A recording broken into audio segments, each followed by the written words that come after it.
You know, I've had the great opportunity to work in two worlds of boards and CEOs. I've had the opportunity to work in the association world, and IEDC is a Washington-based membership association.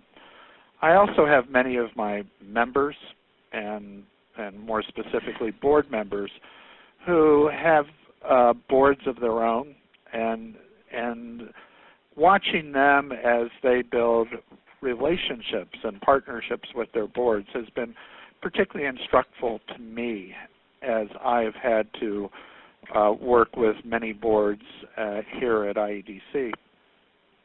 I think the key to their relationships is a common vision for their communities, and our members are working like you, Stuart, in the field of economic development. They're trying to create, retain, and expand jobs, and so there oftentimes appears to be a unified vision and mission. The board is local business people, local politicians who have helped to fund the economic development effort, and they've hired either locally or through a national competition a CEO to actually come and run that. That they do that around a mutual vision, a mutual faith, sometimes a mutual disaster. And when we were in the recession, many communities viewed their economic development organization as the most important thing that was going to help move their community out of the catastrophe we were in, high unemployment, people losing homes, companies going out of business. And it is with that collaboration between the CEO and the board, and smart CEOs get that. They get that they're not the Lone Ranger, they're not the sole soldier. It is that collaboration between the board and CEO that makes this thing tick.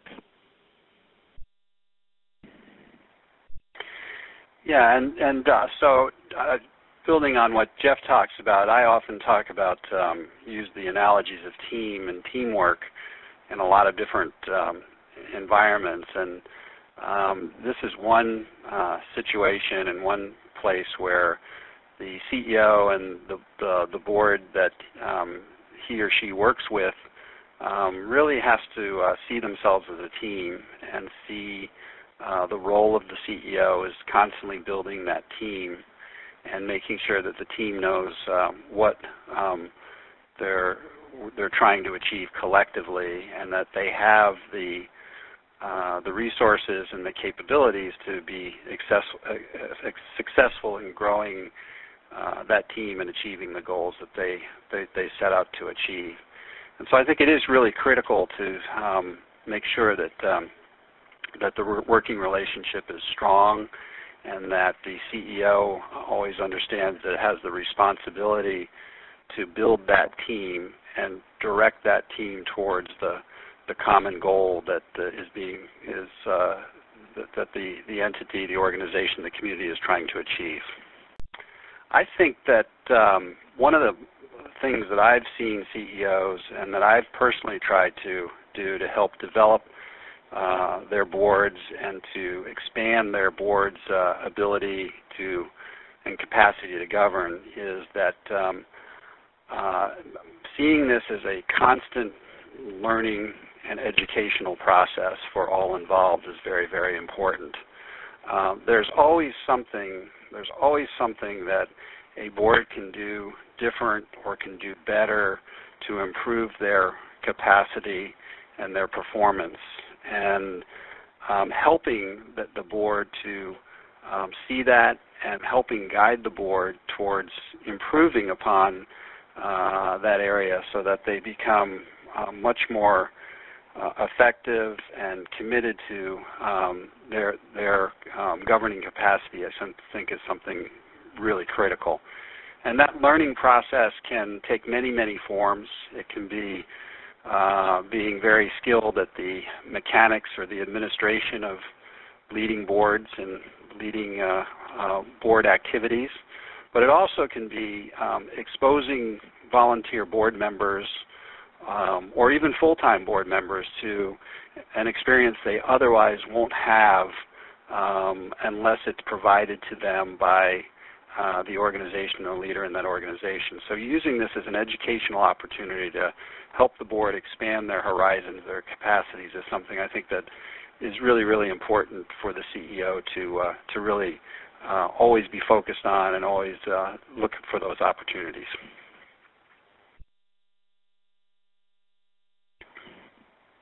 So I've had the opportunity to work with Doug Eadie for nearly 27 years. I was a very young CEO of what was then called the Council for Urban Economic Development. I was 32 years old, and frankly, Doug kept talking to me about governing. How are you working with your board around governing? And I did not get it at that particular point in time. I had a staff of 8, and I had 45 board members. And I didn't need 45 board members governing me. I needed assistance. And I was hoping that, frankly, they would help me raise money and do many things. And I've learned that balance between the governance side and how I can leverage board members to assist me on the tactical side, how to get a contract, how to communicate with the media, how to raise money. But I think we've raised our game, obviously, or hopefully in that 32 years, and I think we've raised that game in 3 different ways.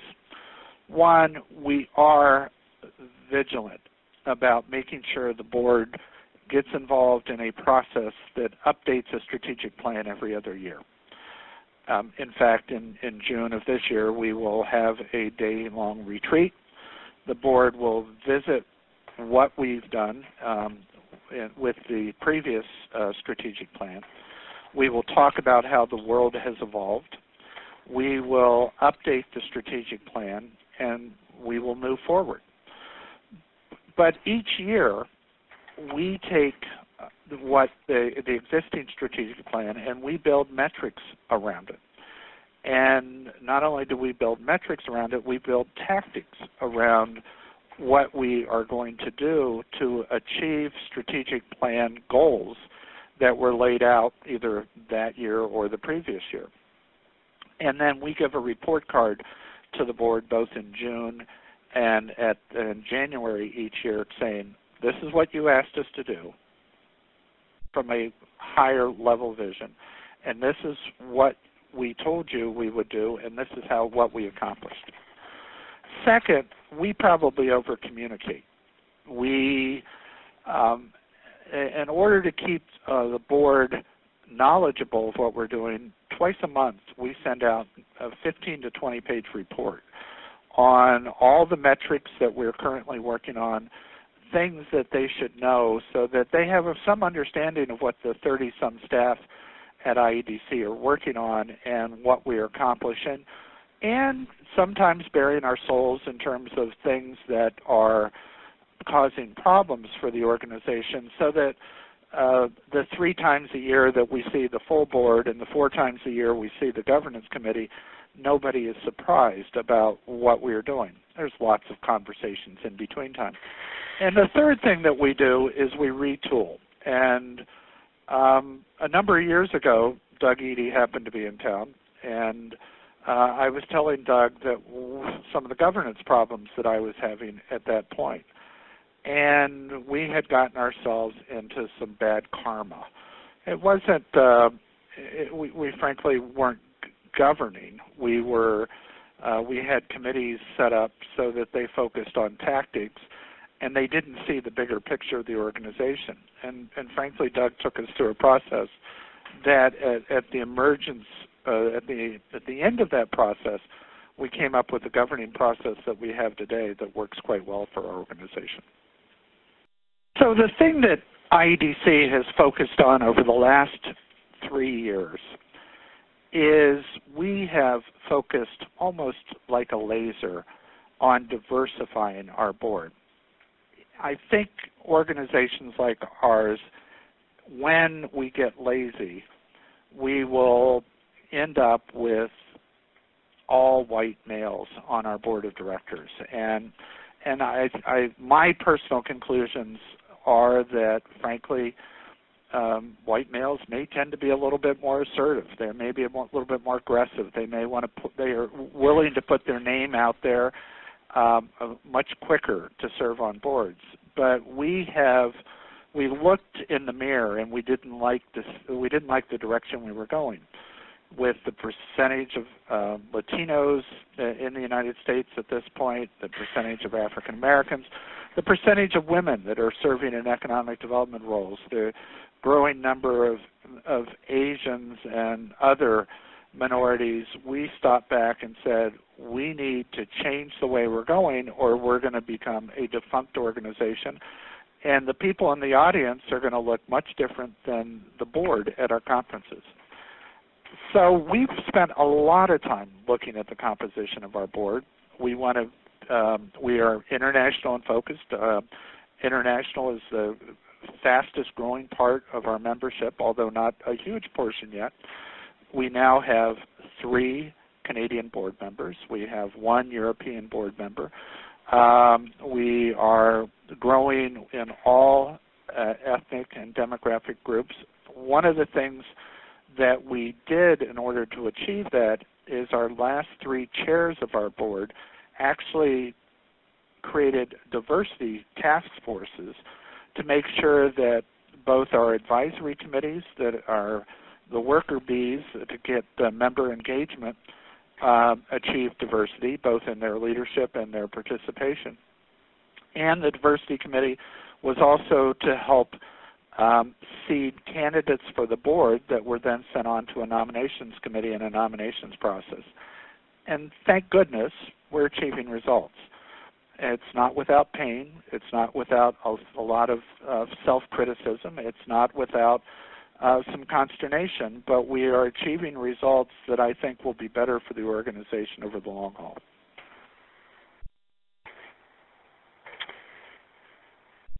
Yeah, and similarly to Jeff, the Tampa Bay Partnership here in Tampa Bay, Florida, serves a very large and very diverse region.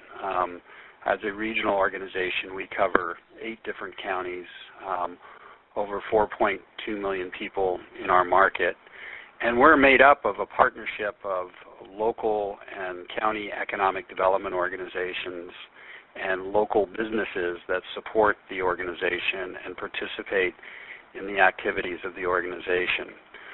And a big part of my job is spending time, and I suspect it's the same with Jeff, is spending time identifying, targeting, recruiting, introducing, and socializing prospective board members and leadership candidates to others in the organization that may not have as much familiarity about an individual because they haven't worked in the specific city or county that that individual works in on a daily basis.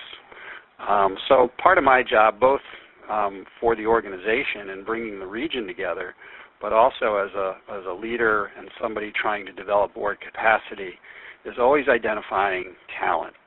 And we go about that in a number of different ways. We've developed a very significant and unique leadership program specific to this region and specific to what we do. We call it CEO Direct, and it's the idea that we're finding CEOs or their direct reports who can get actively involved, directly informed, directly engaged in the issues of the region. And this brings people together from all around the region to learn about the issues, see the assets that make up our region, the companies, the organizations, the institutions, the sights, the sounds, the scenery that Tampa Bay is composed of. And that begins as a training ground to help individuals who are involved in their own community or perhaps involved in the Tampa Bay Partnership to really get a feel for what this organization, what this region is about, and determine for themselves whether they want to get more actively involved in the work we do. And in turn, that builds relationships amongst those leaders going through the CEO Direct program. They get to know each other, and they get to really sort of self-evaluate each other. And that has helped us to build bench strength and to bring others into the Tampa Bay Partnership that might not otherwise be involved. And that's led to a lot of leadership opportunities throughout our organization, and some of our most recent chairmen and chairwomen have been participants in the CEO Direct program and have gone through a rather fast track to become a chair of the partnership. So as a CEO, my job is always to, what I would say, I'm a talent scout. Going back to that team analogy, I'm trying to find this year's draft choices and see if we can take them through the combine and find out whether or not they really are ready, willing, and able to get more actively involved in a leadership role, and then introduce them to the current leaders of the organization so that people begin to get comfortable with the opportunities, the leadership opportunities that might exist in the future. Well, I think the relationship between the CEO and the board chair is critically important, and I probably spend 75% of my time working directly with the chairman of my board on a variety of issues on an ongoing basis. The terms of our chairs are 1 year, and it's really important to help cultivate those leaders that are going through the succession to get to chairmanship, to cultivate them, to train them, to educate them, inform them, get them ready for their year in office, and then to be able to be there to support them so they can hit the ground running and have a successful year. So I spend a lot of time when someone is in the succession role, when they're the vice chair, ready to succeed up to the chair the next year, in understanding what they know about the organization, what their perspective is, where their particular areas of interest are, what their goals for the year are, and how those goals fit with the overall mission and purpose of the organization. And then once the chair once the individual becomes the chair, it's my job to really make sure that they have a very successful year and that they are fulfilling their duties. So I think that relationship is critically important. It doesn't start with the day that the gavel is dropped and the new chair steps in and you start with the training period then. It starts a year, 2, 3, sometimes even 4 and 5 years out, where you're helping them to get ready for this position, and then being able to support them, being their eyes and ears, giving them the tools that they need to be very successful leaders in the organization and to leave a mark in the organization. We're coming up on our 20th year at the Tampa Bay Partnership, and in celebration of this 20 years, we're talking about a concept of legacy of leadership. Not a new term, a term that's been used quite a bit, but we believe that this legacy of leadership, past, present, and future, is what has brought the partnership to this point of being involved in the economic development of the Tampa Bay region for 20 years. And we'll set the stage because of the leadership that is here currently, and because of the programs we've been able to develop and put in place to grow future leaders, will allow us to be a force in the community for the next 20 years. So that's the legacy of leadership that allows us to know where we've been, know where we are, know where we're going, and that same kind of work has to be done to help the chair through the support of the CEO to be successful and to be able to move the organization forward and move it forward in a very path of continuity, but a path of progress and ultimately change, because organizations and the Tampa Bay Partnership has certainly been one of those organizations that has changed based upon the changing needs of the community that we serve here in Tampa Bay.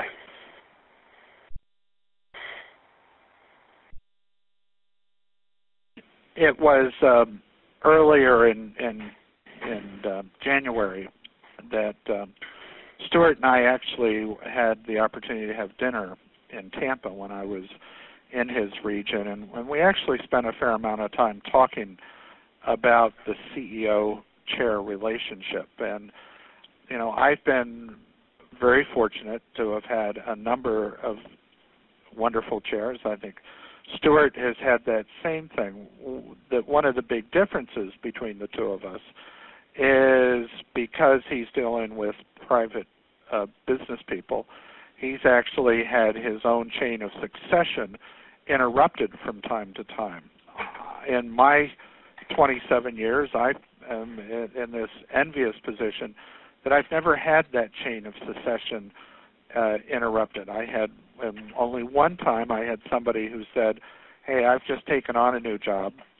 I would like to step aside for a year, not serve as chair at the time that I expect to, but would do the following year." So another person who was being groomed into our leadership just stepped forward a year, and we didn't skip a beat. I work with a board member before they become chair, typically has been on our board 7, 8, 9 years. They will join our board of directors. They will serve in a variety of capacities on a working committee. We have 3 working committees that actually Doug helped us identify what our working committees should be. One is external member relations, the other performance oversight and monitoring, and the other is planning and business development. And you can generally pick out who are going to be the people that are likely to be future leaders because, 1, they show up, 2, they come prepared, 3, they ask to take on more work. And those are the people that eventually get invited to serve as a vice chair of one of the committees. They then go on to become a chair of one of the committees, and then they end up lining up to become our treasurer, our vice chair of our board, our chair, and then we have an immediate past chair, and then they leave our board. So, you know, the one thing that happens kind of naturally is you get to know the person. You get to work with them as they work their way into your leadership. You end up having the opportunity to get to know them both professionally and personally, because at our events there are receptions, there are dinners, there are golf outings, there are opportunities to both bond on the professional side but also the personal side. The one thing that I do that I'm not the only association executive who does this. When the person is vice chair of our board, I take them to an event that the American Society of Association Executives has. I think they call it the CEO Chair Symposium or something like that. And this is a day-and-a-half training program, retreat, facilitation, where you and your vice chair spend essentially a day-and-a-half, day and 3/4 talking to each other. It's heavily facilitated, and there's lots of conversation, lots of good speakers, but they end up saying to you, will you and your partner work through this item? Will you and your partner discuss what are your personality differences after you both having taken a Myers-Briggs test? They will say, you know, where does your organization fit on this this chart? Are you a growing organization or are you a declining organization? And it gives you an opportunity way in advance of that person actually becoming chair to get to know each other, both how do you work, your style of work, what makes you tick. I also then spend time with the incoming chair before they become chair, going through their what they want to achieve as chair, who they want to appoint to various committees. And one of the most important questions that I ask a chair is, how will I know whether I am meeting your needs or not, or how will I know that you think that I'm not meeting your expectations? And we actually have a very forthright conversation along those lines so that nobody is surprised at some point. I don't want to be surprised. I want there to be an open conversation about how they can deliver news that says, you're not doing this the way I want, or I'm not getting, the visibility I want out of this job, or you are making too many of the decisions. There's a lot of pressure points in that partnership that I want to make sure that we get right, and they are different depending upon style of chair. I'm fortunate that I can say, while that year where the person is chair, essentially your boss, and I've been the CEO, in virtually every case after they're no longer chair, I can call them friends.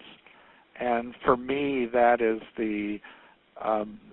that's the reward, that it meant you survived it well, and the person that you worked with on a very close basis for a year is somebody that you do want to look up if they're in your community, if you're in their community, and they want you to look you up if they're in yours. It's been a wonderful existence in that way.